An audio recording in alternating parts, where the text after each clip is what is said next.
Hello guys, good morning. आज हम आप लोगों को पढ़ाएंगे ये महासागरीय धाराएं, जो कि यूजीसी नेट में हर शिफ्ट में 2 से 3 क्वेश्चन तो ज़रूर से ज़रूर मिलते हैं। और मैं आपको डीप में इसके बता दूंगी। एक ही question, same topic, same question आपको हर साल नहीं मिलेंगे। उसी क्वेश्चन का एक मिनट। ओके। उसी क्वेश्चन का पैटर्न बदल बदल कर दिया जाता है, तो आपको डीप में हर एक टॉपिक को डीप में पढ़ना होगा। जैसे उसी क्वेश्चन से, ना कि मेरे बताने का मतलब ये है कि जैसे कोई क्वेश्चन दिया गया है, उसी क्वेश्चन के बारे में डीप से पढ़ो, हर एक ऑप्शन के बारे में डिटेल से जानो। तो वही घुमा फिरा कर हर साल वही क्वेश्चन दिया जाता है। और यूजीसी नेट में सबसे बड़ी बात है कि आपका पीवाईक्यू ही वो आपका सिलेबस है, ठीक है। चलो अब चलते हैं आगे। महासागरीय धारा क्या है? महासागर के जल का एक निश्चित दिशा में नियमित प्रवाह महासागरीय धारा होता है, ठीक है। और समुद्र का जल स्थिर नहीं होता है। ताप, लवणता, घनत्व, पवन और पृथ्वी की घूर्णन गति के कारण जल एक दिशा में बहता है, जिसे महासागरीय धारा कहते हैं, ठीक है। अब नेक्स्ट क्वेश्चन हम देखते हैं। इसमें क्वेश्चन पूछा जा सकता है कि ताप, लवणता, घनत्व, पवन और पृथ्वी के घूर्णन के कारण ये महासागरीय जो धारा होती है वो प्रभावित होती है, ठीक है। उसमें घटक पूछ सकते हैं। महासागरीय धाराओं को कितने भागों में बांटा गया है? एक गर्म धारा होती है और ठंडी जलधारा होती है। जो धाराएं उष्ण कटिबंध से ठंडे क्षेत्रों की ओर जाती हैं वे गर्म होती हैं। उष्ण कटिबंध से ठंडे क्षेत्रों की ओर जाती हैं वो गर्म धाराएं होती हैं। और जो ध्रुवीय क्षेत्रों से उष्ण की ओर जाती हैं, ध्रुवीय से उष्ण की ओर आती हैं, वे ठंडी जलधारा होती हैं। गल्फ स्ट्रीम से भी क्वेश्चन आया है। हर बार गल्फ स्ट्रीम का क्वेश्चन आता है। ये तो मोस्ट आपको इसके गल्फ स्ट्रीम के बारे में एक एक पॉइंट याद करके रखना है, ठीक है। गल्फ स्ट्रीम किस प्रकार की धारा है? गर्म महासागरीय धारा है। गल्फ स्ट्रीम किस प्रकार की जलधारा है? गर्म महासागरीय धारा है। यह मैक्सिको की खाड़ी से निकलकर उत्तरी अटलांटिक में यूरोप तक जाती है। कहाँ से निकलती है? मैक्सिको की खाड़ी से निकलकर उत्तरी अटलांटिक में यूरोप तक जाती है और पश्चिमी यूरोप को गर्म करती है। किसको गर्म करती है? कौन सी यूरोप को? पश्चिमी यूरोप को गर्म करती है, ठीक है।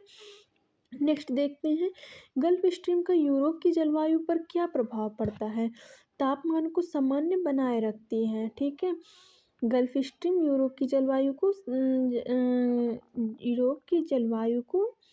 जलवायु में तापमान को सामान्य बनाए रखती है। उच्च अक्षांश पर स्थित होने के बावजूद यूरोप अपेक्षाकृत गर्म रहता है।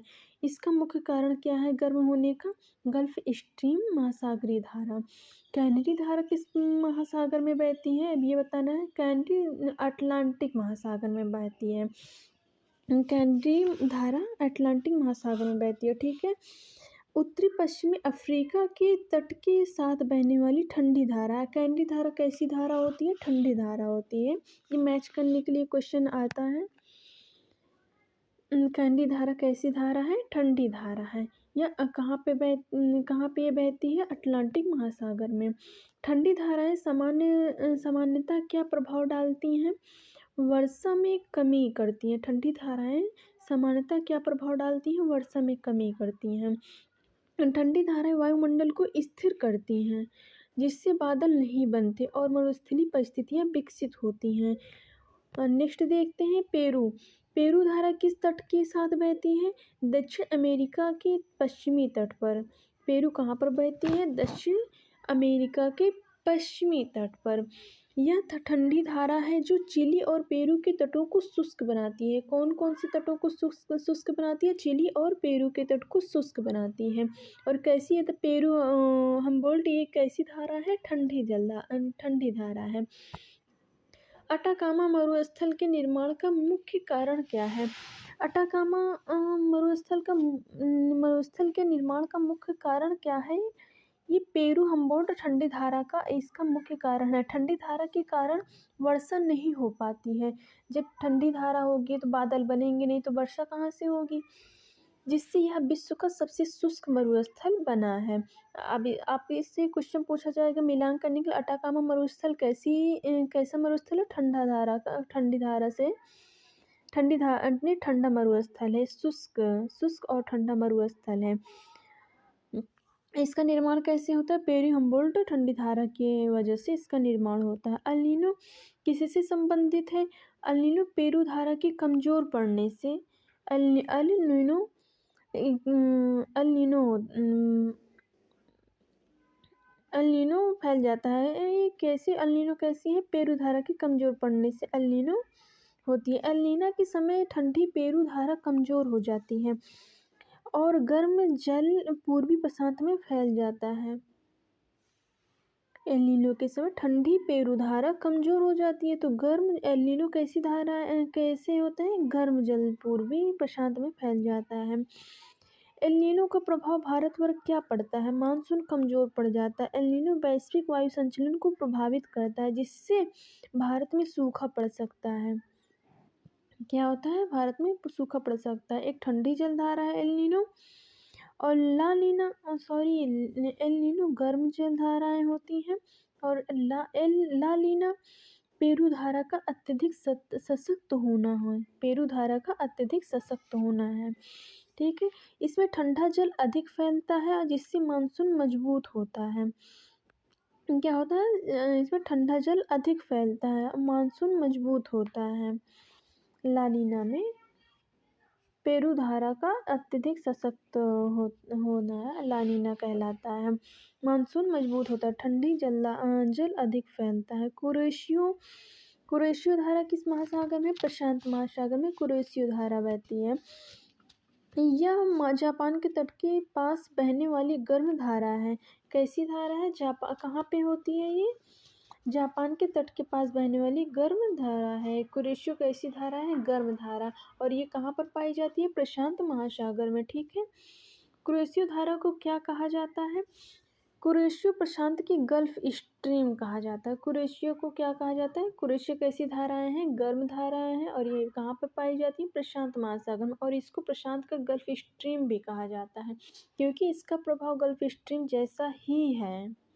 ठीक है, नेक्स्ट देखते हैं, ओयोसियो धारा किस प्रकार की धारा है, ठंडी धारा। ओयोसियो कैसी धारा है, ठंडी धारा है।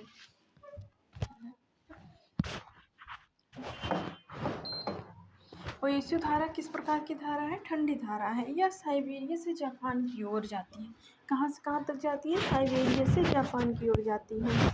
कुरेशियो और ओयाशियो धाराओं के मिलने से क्या होता है, कुरेशियो और ओयाशियो धाराओं के मिलने से क्या होता है, समृद्ध मत्स्य क्षेत्र बनते हैं।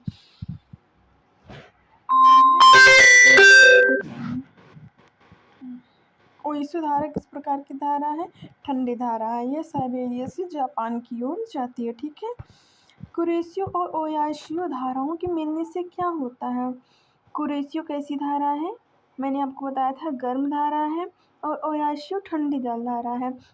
जब गर्म और ठंडे जल मिलते हैं तो आपस में प्लवक की अधिकता होती है। प्लवक किसे कहते हैं, प्लैंकटन को। प्लैंकटन जहाँ ठंडी और गर्म जलधाराएं आपस में मिलती हैं वहाँ पर प्लैंकटन उनका आवास और भी सशक्त हो जाता है, वहाँ पे उनकी अधिकता पाई जाती है। ये मत्स्य क्षेत्र होते हैं, यहाँ पर मछलियाँ हर एक प्लवक सब कुछ उधर ही जहाँ ठंडी गर्म जलधाराएं मिलती हैं वहीं पे बनता है। ठीक है, कुरेशियो और ओयाशियो धाराओं के मिलने से बनता है। कुरेशियो कैसी धारा है, गर्म, और ओयाशियो ठंडे हैं। ओयाशियो कहाँ पे पाई जाती है, साइबेरिया से जापान की ओर बहती है, और कुरेशियो ये प्रशांत की गल्फ स्ट्रीम कहलाता है। ठीक, आपको मैं साथ साथ में रिवीजन भी करवाती जा रही हूँ कि पिछला क्वेश्चन आप भूल ना जाओ, उससे रिलेट करके बता दे रही हूँ। ठीक है, नेक्स्ट देखते हैं बेंगुएला धारा कहाँ बहती है? अफ्रीका के पश्चिमी तट पर बहती है। अफ्रीका के पश्चिमी तट पर बहती है। नेक्स्ट मैं आपको नेक्स्ट क्लास में जब बताऊंगी मैप को साथ में लेकर बैठेंगे। मैप को आपको साथ साथ में मैं इंडिकेट करती हूँ ताकि मैप से आप ना माइंड में सेट हो जाएगा कि मैप को आप जब देखेंगे तो वो याद रहेगा मैंने मैप में यहाँ पर देखा है। आप अगर अभी चाहें तो आप खुद का अपना मैप लेकर बैठ सकते हैं। मैप में या फिर दीवार वगैरह में चिपकाए हो तो उसको साथ साथ में देखते रहिए, उससे माइंड में बिल्कुल सेट हो जाएगा। आपको रिवीजन भी बस एक बार देखने की ज़रूरत पड़ेगी, रिवीजन भी हो जाएगा साथ में। ठीक, चलो नेक्स्ट। बेंगुएला धारा कैसी धारा होती है? ठंडी धाराएं होती हैं। ये अफ्रीका के पश्चिमी तट पर बहती हैं। कहाँ पे? अफ्रीका के पश्चिमी तट पर बहती हैं। और यह कैसी धाराएं होती? ठंडी। बेंगुएला धारा कैसी होती है? ठंडी धाराएं होती हैं। नामीब मरुस्थल का कारण क्या है? नामीब मरुस्थल बेंगुएला ठंडी धाराएं, ठंडी धारा वर्षा रोकती है। नामीब मरुस्थल जो होता है ये बेंगुएला में है। बेंगुएला में जो ठंडी धारा होती है जल की, उसकी वजह से यहाँ पे वर्षा को रोकती है, जिसे नामीब मरुस्थल कहते हैं। नामीब मरुस्थल ये क्यों बना है? बेंगुएला धारा ठंडी धाराएं होती हैं जिसके कारण मौसम शुष्क रहता है और यहाँ पे वर्षा नहीं होती है, और ये उसी की वजह से मरुस्थल बनता है। नामीब मरुस्थल ये किसकी? बेंगुएला ठंडी धारा की वजह से है। महासागरीय धाराओं को प्रभावित करने वाला सबसे प्रमुख कारक क्या है? महासागरीय धाराओं को प्रभावित करने वाला सबसे प्रमुख कारक अस्थायी पवनें हैं। व्यापारिक पवनें और पश्चिमी पवनें धाराओं की दिशा तय करती है। कैसी? व्यापारिक पवनें और पश्चिमी पवनें धाराओं की दिशा तय करती है। ठीक है, महासागरीय धाराओं को प्रभावित करने वाला सबसे प्रमुख कारक क्या है? अस्थायी पवन है। जो व्यापारिक पवन होती है, पश्चिमी पवनें होती हैं, धाराओं की दिशा को तय करती हैं। ठीक, पृथ्वी की घूर्णन गति से उत्पन्न प्रभाव कहलाता है। ये अब बताओ, पृथ्वी की घूर्णन गति से उत्पन्न जो प्रभाव होता है उससे कोरियालिस बल के द्वारा वो प्रभाव पड़ता है। उत्तरी गोलार्ध में धारा दाईं ओर जाता है और दक्षिणी गोलार्ध में बाईं ओर जाता है। आप इसको एस से याद कर सकते हैं।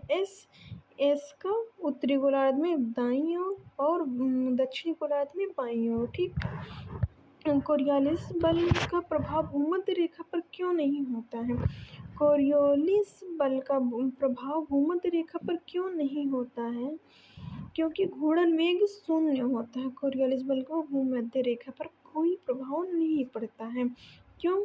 क्योंकि घूर्णन वेग वहाँ पर शून्य होता है। घूर्णन वेग भूमध्य रेखा पर कोई विचलन नहीं होता है। अपवेलिंग का क्या है? अब देखते हैं इसको। अपवेलिंग क्या है? आज मैं आपको 30 क्वेश्चन पढ़ाऊंगी। ठीक है, नेक्स्ट क्लास में, ताकि मैं छोटी छोटी वीडियो बनाऊंगी तो आपको रिवीजन करने में सही रहेगा। आप इसको स्पीड बढ़ा कर भी देख सकते हैं। ठीक है, रिवीजन करने के उद्देश्य से मैं वीडियो बना रही हूँ क्योंकि एग्ज़ाम बहुत ही नज़दीक है। अपवेलिंग क्या है? ठंडे जल का ऊपर आना, ठंडा पोषक तत्वों से भरपूर जल सतह पर आना अपवेलिंग कहलाता है। अपवेलिंग का प्रमुख लाभ क्या है? मत्स्य उत्पादन में वृद्धि करना है। पोषक तत्वों से प्लवक बढ़ते हैं। जो अपवेलिंग का लाभ क्या है? ये मत्स्य उत्पादन में वृद्धि करती हैं। पोषक तत्वों से प्लवक बढ़ते हैं। पोषक तत्व ऊपर आ जाती हैं, सतह पर आ जाती हैं, जल की सतह पर। उत्तरी अटलांटिक ड्रिफ्ट किसकी शाखा है? गल्फ स्ट्रीम की है। उत्तरी अटलांटिक ड्रिफ्ट क्या है? किसकी शाखा है? गल्फ स्ट्रीम की शाखा। यह यूरोप तक गर्म जल पहुंचाती है। लेब्राडोर धारा किस प्रकार की है? ठंडी धारा है। लेब्राडोर कैसी है? ठंडी धारा है। गल्फ स्ट्रीम कैसी थी? गर्म धारा थी, और वो यूरोप तक गर्म जल को पहुंचाती थी। ठीक है, और लेब्राडोर धारा ठंडी धारा यह हिमखंडों को दक्षिण की ओर लाती है। मतलब कि हिमखंडों उत्तर में है तो उत्तर से दक्षिण की ओर लाती है। कौन? लेब्राडोर धारा। ये ठंडी धाराएं होती हैं। ठीक, टाइटैनिक दुर्घटना का कारण क्या था? लेब्राडोर धारा द्वारा लाए गए हिमखंड। लेब्राडोर धारा में हिमखंड पूरा लेकर चले जिससे टाइटैनिक दुर्घटना हुआ था। जहाज हिमखंड से टकरा गया था। महासागरीय धाराएं किसे संतुलित करती हैं? महासागरीय धाराएं वैश्विक ताप वितरण को संतुलित करती हैं। गर्मी को एक स्थान से दूसरे स्थान तक ले जाती हैं। कौन महासागरीय धाराएं? विषुवतीय विपरीत धारा किस दिशा में बहती है? विषुवतीय विपरीत धारा किस एक मिनट सॉरी हाँ ठीक है चलिए। विषुवतीय विपरीत धारा किस दिशा में बहती है? पूर्व की ओर बहती है। विषुवतीय विपरीत धारा पूर्व की ओर बहती हैं। व्यापारिक पवनों के विपरीत बहती हैं। व्यापारिक पवन पश्चिम की ओर बहता है और विषुवतीय धारा पूर्व की ओर बहती है। भारतीय महासागर की धाराएं किससे प्रभावित होती है? भारतीय महासागर की धाराएं किससे प्रभावित होती है? मानसून पवनों से प्रभावित होती हैं। कौन महासागरीय भारतीय महासागर की धाराएं किससे प्रभावित होती हैं? मानसून पवनों से। यहाँ धाराएं ऋतु के अनुसार दिशा बदलती हैं। सोमाली धारा किस महासागर में है? हिंद महासागर में। ठीक, सोमाली धारा कहाँ पे है? हिंद महासागर में। यह मानसून के साथ दिशा बदलती है। पश्चिमी ऑस्ट्रेलियाई धारा कैसी होती है? ठंडी धाराएं होती हैं। पश्चिमी ऑस्ट्रेलियाई धारा ठंडी धाराएं होती हैं। ऑस्ट्रेलिया के पश्चिम तट को शुष्क बनाती है। ठीक, आज के लिए बस इतना ही। और पूर्वी ऑस्ट्रेलिया धारा कैसी होती है? गर्म धारा। और पश्चिमी ऑस्ट्रेलियाई धाराएं ठंडी होती हैं। ऑस्ट्रेलिया के पश्चिमी तट को शुष्क बनाती हैं। और पूर्वी ऑस्ट्रेलियाई धारा ये गर्म होती हैं, अधिक वर्षा में सहायक होती हैं। ठीक, आज के लिए बस इतना ही। आपको मैंने आज पढ़ाया 31 क्वेश्चन। अब नेक्स्ट वीडियो में आपको आगे का पढ़ाऊँगी। ठीक है, थैंक यू गाइज। आपको मेरी वीडियो के बारे में जो भी लिखना हो कमेंट में ज़रूर लिखिएगा वीडियो में, ताकि मैं और भी इम्प्रूवमेंट कर सकूं। ठीक है, धन्यवाद।